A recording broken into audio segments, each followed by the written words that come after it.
il n'y a aucun argument qui plaide en faveur d'une assimilation des cryptos aux devises étrangères. C'est ni une On le saurait, devise hein. ni étranger, ouais, on le saurait. Il n'y a pas de raison de réintégrer la plus-value latente dans le résultat fiscal à la fin de l'exercice, quoi. Attention, si vous tombez dans le terrier du Bitcoin, vous risquez de regagner votre liberté. Alexandre, merci d'être toujours avec nous. Aujourd'hui, donc, on va plus aborder l'aspect des entreprises par rapport à la crypto et surtout l'aspect de taxes et donc d'imposition parce que c'est un sujet qui est finalement différent de celui des particuliers.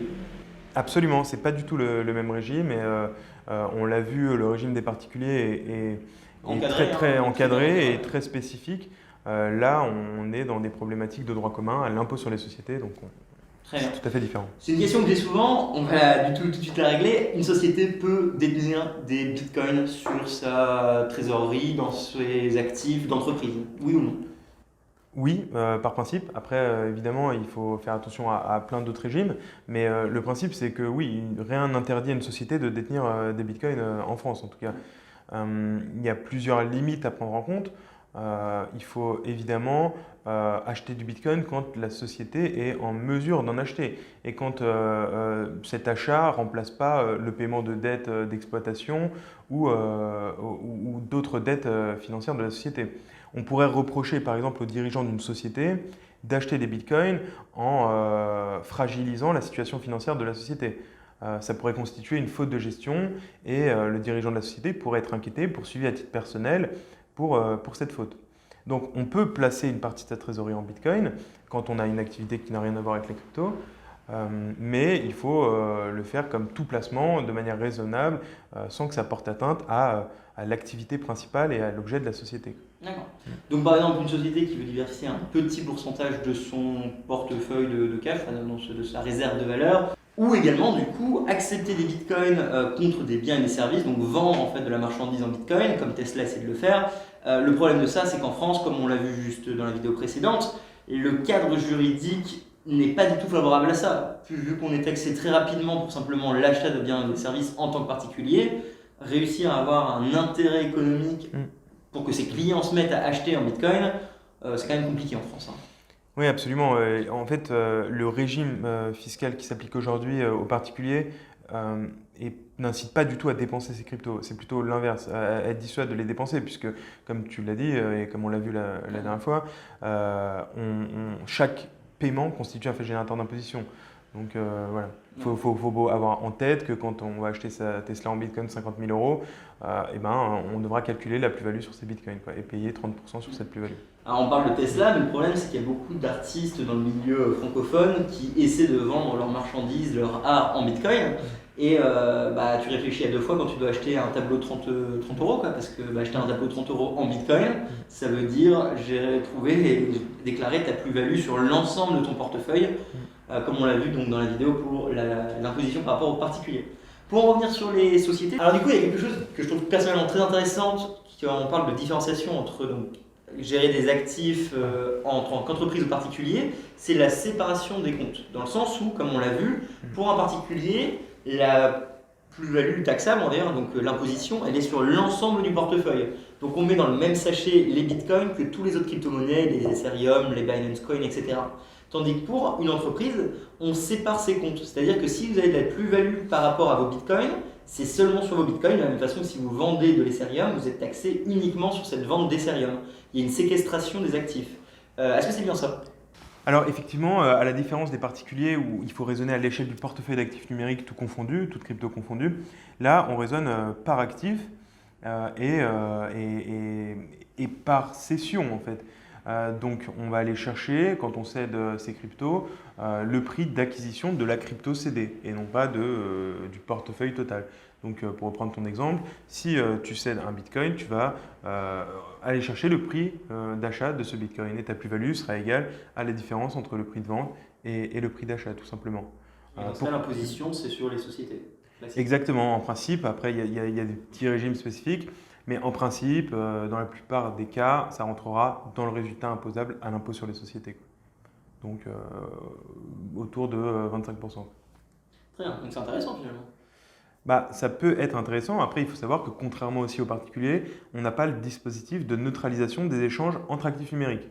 Donc, quand on fait un trade entre cryptos, ça Imposable. constitue un fait générateur d'imposition. Ouais. Voilà. Donc si on fait beaucoup d'échanges entre cryptos, on peut se retrouver à la fin de l'année avec une plus-value imposable à l'impôt sur les sociétés, donc de l'impôt sur les sociétés, alors même qu'on n'a pas forcément la liquidité pour payer cet impôt. Et donc on peut être forcé de vendre une partie de son portefeuille pour pouvoir s'acquitter de l'impôt. Ouais.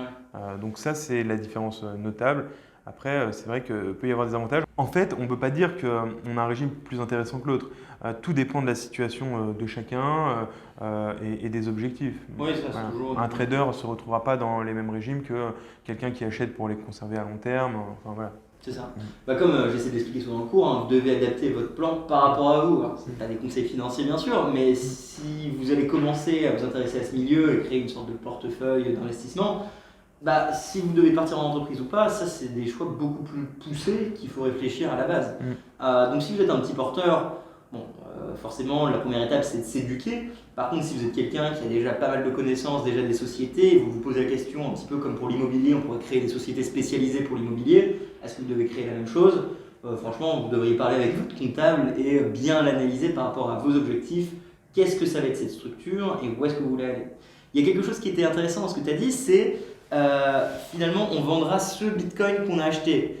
Il s'avère du coup qu'en fait c'est plus un système de FIFO. Donc pour ceux qui connaissent un petit peu en comptabilité, c'est-à-dire que quand on va revendre nos bitcoins, ce seront les premiers qui sont rentrés dans notre inventaire qui seront comptabilisés en premier. Donc c'est un système de first in, first out qui n'est pas forcément le même que si on pense d'un point de vue technologique où les bitcoins sont différents. Donc pour ceux qui s'y connaissent un petit peu en bitcoin, vous savez qu'il y a des UTXO. Donc peut-être que dans votre portefeuille, vous allez créer plusieurs comptes avec donc un bitcoin dans le compte 1, un bitcoin dans le compte 2, un bitcoin dans le compte 3. Même si du coup vous décidez de revendre le dernier que vous avez reçu qui est dans le compte 3, en termes d'imposition, votre comptabilité va être faite par rapport au premier bitcoin qui est rentré.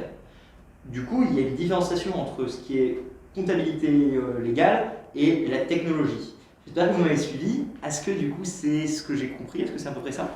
Oui, c'est ça.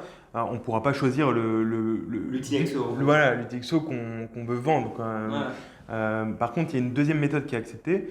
Celle que tu as donnée est tout à fait exacte. Et il y a aussi la méthode du coût unitaire moyen pondéré qui consiste pas à aller chercher le premier prix d'achat, mais prendre le coût moyen d'achat d'un bitcoin par rapport à tous les prix d'achat, quoi. Ouais. Ça doit être décidé du coup au début, parce qu'après il faut une logique, une consistance dans notre comptabilité. Et effectivement, il faut de toute façon, de manière générale en comptabilité, appliquer des méthodes cohérentes et surtout constantes sur les différents exercices. Donc c'est quelque chose qu'il faut décider en amont et qu'il faut tenir sur les différents exercices. Très bien. Il y a une question qui revient souvent, on n'a pas abordé chez les particuliers, c'est celui du minage. Parce qu'une société, donc on l'a vu, peut vendre ses bitcoins, ses biens et ses services pour des bitcoins. On a à peu près compris comment ça marche d'un point de vue tout. On peut également du coup transformer nos bitcoins, nos euros en bitcoins. Dans ce cas-là, important à savoir, une société qui fait ça doit passer par une plateforme, un broker, avec un compte entreprise. Je le dis rarement, mais vous ne pouvez pas utiliser l'argent de votre entreprise pour acheter des bitcoins. Vous ne pouvez pas utiliser votre compte, par exemple Bitstamp ou Kraken perso, pour acheter des bitcoins avec l'argent de l'entreprise. Ça paraissait évident si vous êtes chef d'entreprise, mais si vous êtes un particulier et vous vous posez la question, vous ne pouvez pas faire ça. Donc il faudra vraiment créer un compte Kraken entreprise, qui est un petit peu plus compliqué à avoir, avec un paquet de documents à fournir pour être régulé. Et à partir du moment où vous faites ça, vous devez faire un transfert bancaire du coup depuis votre banque entreprise vers ce compte Kraken entreprise pour stocker vos bitcoins qui seront déclarés dans des portefeuilles entreprise. Encore une fois, il faut absolument séparer vos comptes entre le pro et le pas pro pour ceux qui du coup voudraient s'orienter vers des sociétés. Je sais qu'il y a un certain nombre de viewers. Je pense que c'est important comme on clôturait la dernière vidéo pour les particuliers avec l'importance de bien garder des traces, encore plus en société. Absolument, ouais. En société, de toute façon, il faut tout documenter. On a des obligations de reporting très importantes et comme tu l'as dit, il faut bien avoir conscience que le patrimoine d'une société, ce n'est pas le patrimoine de son dirigeant et ce n'est pas le patrimoine de ses actionnaires non plus. Donc c'est un patrimoine distinct et il faut respecter ce que tu as dit, hein, c'est-à-dire avoir une séquestration entre les différents patrimoines et donc entre les différents portefeuilles crypto. On va peut-être avoir un petit peu le minage. Minage en société ou en particulier, très rapidement, comment est-ce que ça marche? Une société française peut miner. Par exemple, j'imagine surtout en fait, une société un peu dans le bâtiment. On a vu récemment la solution Sato. donc qui en fait rajouterait du Bitcoin dans ses revenus parce que finalement sa chaudière mine du Bitcoin. Donc c'est un exemple qui peut parler à mes viewers, vous savez de quoi je parle. Dans cette idée, donc une société qui mine du Bitcoin, comment ça marche? Alors, il y a pas mal d'incertitudes en matière de minage. Pour les particuliers, on en a encore plus d'incertitudes. Ouais. Pour les sociétés, de toute façon, on aura un produit dans la mesure où on reçoit un actif. Et donc, Un cours du jour. exactement, il devrait y avoir l'entrée d'un produit à la valeur du jour. Et ensuite, une différence si la crypto est cédée. Évidemment, la différence entre le cours lors de la cession et le cours lors de la réception de l'actif, qui viendra également faire grossir le résultat fiscal. Après, il y a plein de petites difficultés. En matière de TVA, on a quand même eu des réponses de l'administration fiscale. Par contre, je sais que les experts comptables ont beaucoup de difficultés à comptabiliser ces cryptos et les différents flux en matière de minage. Pour les particuliers, c'est encore plus complexe parce que on a une décision en 2018 du Conseil d'État qui est venue rapidement évoquer la situation du minage en disant en fait que les gains de cession de crypto acquis dans le cadre d'une activité de minage étaient susceptibles de relever des bénéfices non commerciaux. Donc un régime différent de celui des plus-values sur actifs numériques, avec des tranches qui vont de 0 à 45% en termes d'imposition. Sauf que tout le monde a dit, du coup, ça signifie que quand je mine des cryptos, je ne suis imposé qu'au moment où je les vends en euros. Alors que ce n'est pas vraiment ce qu'a dit le Conseil d'État. Il a dit que c'était le cas quand on les cédait, mais il n'a pas dit qu'on n'était pas imposé quand on les recevait. Et en toute logique, comme on reçoit un revenu, on devrait, comme pour les sociétés, déclarer un revenu au titre de l'année au cours de laquelle on a reçu les cryptos minés, même si on ne les a pas vendus. Ouais. Donc c'est quand même assez complexe parce qu'encore une fois, on a cette question du revenu disponible. On a un revenu, mais on a des cryptos, donc il faut les vendre pour payer de l'impôt. On est double taxé finalement, entre guillemets. Exactement. Ouais. Et on a deux régimes. On doit déclarer ses cryptos minés en BNC et les gains en capital en plus-value sur actifs numériques. Donc ça rajoute de la complexité, quoi. Parlons de complexité, Lightning Network, par rapport à tout ça, c'est un moment, parce que je me pose la question par rapport aux frais. Donc en Bitcoin, quand on fait une transaction, on a toujours des frais qu'il faut déclarer, etc. Le problème de Lightning Network, c'est que les frais, c'est des 0,001 centime. C'est des frais qui en comptabilité sont juste pas... ils ne rentrent pas dans les lignes, clairement, parce que tu as des lignes de zéro. C'est un vrai bordel. J'aimerais savoir si tu as déjà eu de l'expérience là-dessus, ou comment tu penses que l'État va réussir. J'entends souvent l'idée de on va dox, on va faire une attaque envers le fisc, parce qu'on va leur envoyer littéralement en fait, des quantités de lignes de transactions Lightning de quelques millièmes de centimes.